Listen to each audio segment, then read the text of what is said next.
এই যে আমাদের ইকদামি জিহাদের যে বিধান, এই বিধান সম্পর্কে যদি আমাদের দর্শকদের সাথে এই বিষয়ে যদি আলোচনা করতেন তাহলে অবশ্যই আমরা উপকৃত হতাম। আসসালামু আলাইকুম ওয়া রাহমাতুল্লাহি ওয়া বারাকাতুহু। ইন্নাল হামদালিল্লাহ ওয়া সলাতু ওয়াসসালামু আলা মান লা নাবিয়্যা বা'দা ওয়া আলা আলিহি ওয়া সাহবিহি ওয়া বারাকা ওয়া সাল্লামা তাসলিমান কাসীরা। আম্মা বা'দ। আউযু বিল্লাহি মিনাশ শাইতানির রাজীম। বিসমিল্লাহির রাহমানির রাহিম। ওয়াল্লাযী আরসালা রাসূলাহু বিল হুদা ওয়া দীনিল হক লিইয়ুযহিরাহু আলা দ্বীনি কুল্লি ওয়ালাউ কারিহাল মুশরিকুন।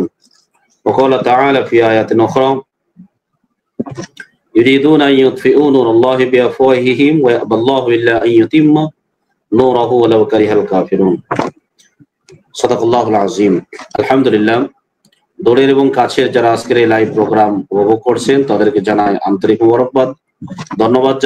ধন্যবাদ জানাই সম্মানিত সঞ্চালক জনাব মাওলানা মুফতি রুহুল আমিন সাহেবকে। ধন্যবাদ জানাচ্ছি মাওলানা আবু সুমাম ভাইকে। আল্লাহ পাক যারা আলোচনা করেছেন তাদের হায়াতে বারাকা দান করুন, যোগ্যতা উত্তরোত্তর বৃদ্ধি করুন এবং যুক্তির কোষ্ঠী পাথরে এটিকে যেন সবার মাঝে ছড়িয়ে দিতে পারি কল্যাণের জন্য এ তৌফিক যেন আল্লাহ রাব্বুল আলামিন দান করেন। আমাকে যে বিষয়টি বলতে বলা হয়েছে ইকদামি জিহাদের বিষয়টা নিয়ে, আসলে এই ব্যাপারে আমাদের শুরুতে একটু জানানো দরকার যে ইকদামি মানে হচ্ছে অগ্রসর হয়ে, মানে আগে যে যুদ্ধটা শুরু করা হয় এটাকে ইকদামি জিহাদ কি বলা হয়। জিহাদ দুই ধরনের, একটি হচ্ছে ইকদামি আর একটা দাফাই। একটি হচ্ছে নিজেদের পক্ষ থেকে কোনো একটা অন্যায় অবকর্মকে তার মূলোৎপাটন করার জন্য যে সূচনা করা হয় এটাকে ইকদামি বলা হয়। আরেকটি হচ্ছে অন্যরা অন্যায়ভাবে যুদ্ধ শুরু করেছে সেটার ডিফেন্স বা প্রতিরোধ তৈরি করা, যেটাকে বলে সেটা হচ্ছে দেফাই জিহাদ আর কি বলা হয়। তো কোরআনুল কারীম এবং হাদিস এবং ইতিহাস অধ্যয়ন করলে আমরা যেটা জানতে পারি ইকদামি জিহাদ এটা শরীয়তে শুধু জায়েজই নয় বরং ক্ষেত্র বিশেষে ওয়াজিব এবং অনেক ক্ষেত্রে ফরজ আল কিফায়াও বটে। কেন এটা এই জন্য যে আমরা কোরআনুল কারীম নাজিল হওয়ার যে মাকসাদ তথা সাবজেক্ট বা লক্ষ্য উদ্দেশ্য সেটি হচ্ছে এই যে হুয়াল্লাযী আরসালা রাসূলাহু বিল হুদা, তিনি তো সেই সত্তা যিনি তার রাসূলকে হুদা মানে মহাগ্রন্থ আল কোরআন, দ্বীনুল হক মানে ইসলাম দিয়ে প্রেরণ করেছেন, যাতে করে লিইয়ুযহিরাহু আলা দ্বীনি কুল্লি। এই পৃথিবীতে বহু মতাদর্শ রয়েছে, মত রয়েছে, পথ রয়েছে। যাবতীয় মতাদর্শের উপরে একমাত্র কেবলমাত্র শুধুমাত্র অনলি ওয়ান ইসলামিক মতাদর্শটা বিজয় হিসেবে প্রতিষ্ঠিত থাকবে। এই লক্ষ্যকে কেন্দ্র করেই আসমান এবং জমিনের সৃষ্টি ওয়ালা তিনি নবীকে প্রেরণ করেছেন। ওয়ালাউ কারিহাল মুশরিকুন, যদিও এই ক্ষেত্রে অবিশ্বাসী যারা আছে, অমুসলিম যারা আছে তারা এটাকে ডিনাই করবে, অস্বীকার করবে, তথাপি এই তাদের অস্বীকৃত বা তাদের অপছন্দনীয় বিষয় হওয়া সত্ত্বেও আল্লাহ তাআলা এই বিষয়টাকে এস্টাবলিশ করার জন্য নবী রাসূলদেরকে প্রেরণ করেছেন। এই আয়াত থেকে যে বিষয়টি আমরা পেয়ে থাকি সেটি হচ্ছে রাসূলদেরকে প্রেরণ করার লক্ষ্য উদ্দেশ্য হলো পৃথিবীতে শুধুমাত্র একটি জীবন ব্যবস্থা প্রতিষ্ঠিত থাকবে। এই জীবন ব্যবস্থা যদি প্রতিষ্ঠিত না থাকে তাহলে সেখানে প্রতিষ্ঠিত করতে হবে, আর এই লক্ষ্য উদ্দেশ্য এই রাসূলদেরকে প্রেরণ করা হয়েছে। এই জীবন ব্যবস্থা বা এই আইন কানুন সেখানে প্রতিষ্ঠা করতে গিয়ে যদি কেউ প্রতিরোধ তৈরি করে, তাহলে কেউ প্রতিবন্ধকতা তৈরি করে, তাহলে সেই প্রতিবন্ধকতার মূলোৎপাটন করার জন্য সেখানে জিহাদ শুরু করে দিতে হবে। যদি প্রতিবন্ধকতা বা প্রতিরোধ তৈরি না করে, তারা এমনি মেনে নেয় তো আলহামদুলিল্লাহ, কিন্তু যদি মেনে না নেয় তাহলে অবশ্যই সেখানে প্রতিরোধ গড়ে তুলতে হবে বা তাদেরকে বাধ্য করতে হবে এটা মানার জন্য। অর্থাৎ ইসলামিক জীবন আদর্শটাকে প্রতিষ্ঠা করার ক্ষেত্রে যদি কেউ বাধা না দেয়, মানে না কিন্তু বাধা দিচ্ছে না, জাস্ট ওকে সমস্যা নেই, কিন্তু সে মানবে না, বাধা দিবে, তাহলে সেই ক্ষেত্রে তার প্রতিরোধ গড়ে তুলতে হবে। প্রতিরোধ গড়ে তুলে সেখানে মানতেও বাধ্য করতে হবে এবং মানে সে যদি থেমে যায় তাহলে তার সাথে আমাদের কোনো সে নাই।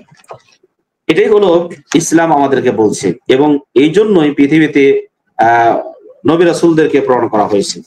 আমি আরেকটি সাথে সংযুক্ত করতে চাই, পৃথিবীতে নবী রাসূলদেরকে প্রেরণ করার যে মৌলিক সাবজেক্ট সেটা সূরা আন-নাহলের 36 নম্বর 36 নম্বর আয়াতে আল্লাহ রাব্বুল আলামিন বলেছেন ওয়ালাকাদ বাআসনা ফি কুল্লি উম্মাতির রাসূলা, আর আমি প্রত্যেক উম্মতের বা প্রত্যেক দলের মাঝে রসুল প্রেরণ করেছি।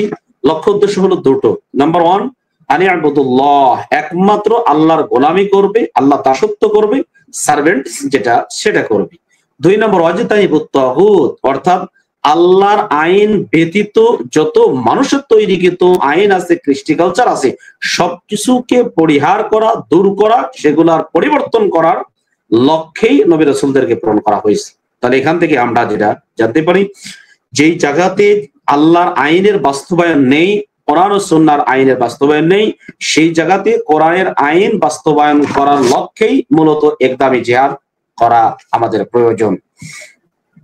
আর এই একদামি জিহাদ যে আমরা শুরু করব, কেন করব সেটা আরেকটু কোরআন থেকে যদি আমরা জেনে নিই। আকাতিলুহুম হাত্তা লা তাকুনা ফিতনা ওয়া ইয়াকুনা দ্বীনু লিল্লাহ, সূরা বাকারার 193 নম্বর আয়াতে আল্লাহ রাব্বুল আলামিন বলেছেন, আর তোমরা তাদের বিরুদ্ধে যুদ্ধ করো। কতক্ষণ করবো? হাত্তা লা তাকুনা ফিতনা, অর্থাৎ যতক্ষণ পর্যন্ত এই জমিনে ফিতনা থাকবে, সমস্যা থাকবে। ফিতনা বলতে এখানে আল্লাহর আইন যতক্ষণ পর্যন্ত প্রতিষ্ঠিত না হবে ততক্ষণ পর্যন্ত তাদের বিরুদ্ধে যুদ্ধ করে যাও, যেটা পরবর্তী বাক্যের মাধ্যমে, জুমলার মাধ্যমে আমরা বুঝতে পারি। ওয়া ইয়াকুনা দ্বীনু লিল্লাহ, আর দ্বীন মানে জীবন ব্যবস্থাটা একমাত্র আল্লাহর ফর্মুলা অনুযায়ী না হবে ততক্ষণ পর্যন্ত তোমরা যুদ্ধ চালিয়েই যেতে থাকবে। তার মানে এখানে আমরা যেটা বুঝলাম যে যেখানে আল্লাহর আইন প্রতিষ্ঠিত নাই, সেই জায়গাতে আল্লাহর আইন প্রতিষ্ঠা করার জন্য যে সংগ্রাম করতে হয়, যে লড়াই করতে হয়, মূলত এটাই হচ্ছে একদামি জিহাদ। আর একদামি জিহাদ এটা শুধুমাত্র ফরজই নয়, শুধুমাত্র মানে জায়েজই না, ক্ষেত্র বিশেষ এটা মানে ফরজ আল কিফায়া। কারণ যেখানে আল্লাহর আইনের বাস্তবায়ন নাই, সেই জায়গাতে আমাদেরকে আল্লাহর আইন বাস্তবায়ন করার জন্য পদক্ষেপ গ্রহণ করতে হবে, যেটা আমরা আরেকটি আয়াতের মাধ্যমে প্রমাণটা এভাবে দিতে পারি। আল্লাহ রাব্বুল আলামিন যে বলেছেন, ইয়া আইয়ুর রাসূল বাল্লিগ মা উনজিলা ইলাইকা মির রাব্বিক, হে রাসূল আপনি তাবলীগ করেন, আপনার রব যা অবতীর্ণ করেছেন তা।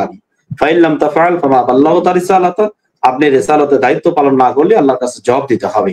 আল্লাহ রাব্বুল আলামিন যে সূরা মায়েদার 67 নম্বর আয়াতে এখানে বললেন, মানে তাবলীগ অর্থাৎ কোরআনের বিধান কায়েম করার জন্য সব জায়গাতে আমাকে প্রচার করতে হবে। যদি কোনো জায়গাতে এই কোরআনের বিধান কায়েম না থাকে, তাহলে সেই জায়গাতে কোনো প্রতিবন্ধকতা যদি কেউ তৈরি করে, তাহলে সেই প্রতিবন্ধকতা দূর তো করতেই হবে।